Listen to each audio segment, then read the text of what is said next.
Hello தேசம் Karthikeyan YouTube channel நேயர்கள் அனைவருக்கும் வணக்கம். பாமக நடத்தும் வன்னியர் சங்கம் மாநாடு மிகப்பெரிய அளவில் பார்த்தீங்கன்னா வட தமிழ்நாட்டில் ஒரு அதிர்வலையை தான் ஏற்படுத்தி சொல்லி ஆகணும். கிட்டத்தட்ட பார்த்தீங்கன்னா பைபாஸில் பார்த்தீங்கன்னா சாரசாரியா வாகனங்கள் வந்து தொடர்ச்சியாக போய்கிட்டு தான் இருக்கிறது. அது மட்டும் இல்லாமல் சாலை எங்கும் பார்த்தீங்கன்னா போலீஸாரோட கண்காணிப்பு பார்த்தீங்கன்னா மிக தீவிரமான அளவில் தான் இருக்கு.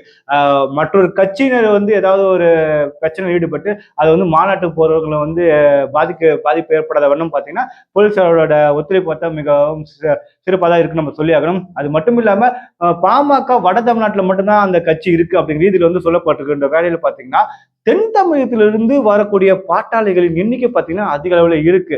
இதுக்கு முந்தைய நாட்களை விட பார்த்தீங்கன்னா இந்த மாநாட்டுக்கு பார்த்தீங்கன்னா அதிக அளவில் தொண்டர்கள் வந்து தென் தமிழ்நாட்டில இருந்து தொடர்ச்சியா வந்துட்டு தான் இருக்காங்க. அது பற்றிய காணொலி பார்த்தீங்கன்னா நம்ம சோசியல் மீடியால பரவலாக பார்க்க முடிகிறது. இந்த சம்பவம் பார்த்தீங்கன்னா கண்டிப்பா பாட்டாளி மக்கள் கட்சிக்கு ஒரு தெம்பா தான் பார்க்கப்படுகிறது.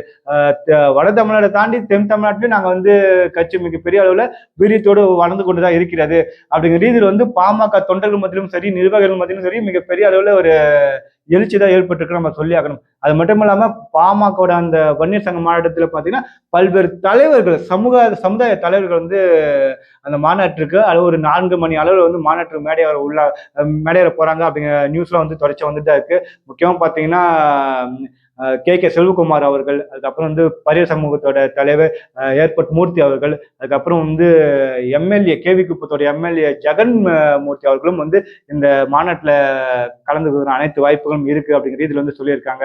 அதுக்கப்புறம் வந்து தேவர் சமூகத்தை சார்ந்த தலைவர்களும் வந்து இந்த மாநாட்டில் கலந்துக்கலான்னு இருக்காங்க.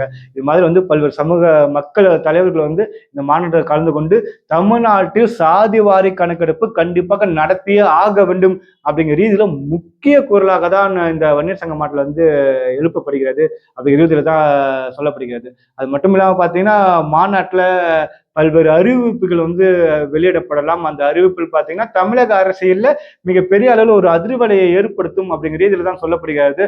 பார்ப்போம். இன்னும் நெருங்க பார்த்தீங்கன்னா பாமகவோட மாநாட்டோட அந்த அதிர்வலைங்கிறது வட தமிழ்நாட்டில் இன்னும் அதிகமாகவே இருந்துகிட்டு தான் இருக்குன்னு சொல்லி ஆகணும். கண்டிப்பா இந்த மாநாடு நடத்தி முடிவு வரைக்கும் பார்த்தீங்கன்னா கண்டிப்பா போலீஸாரோட ஒத்துழைப்பு பார்த்தீங்கன்னா மிகப்பெரிய அளவில் அதிக அளவே இருந்துகிட்டு தான் இருக்குன்னு நம்ம சொல்லி ஆகணும்.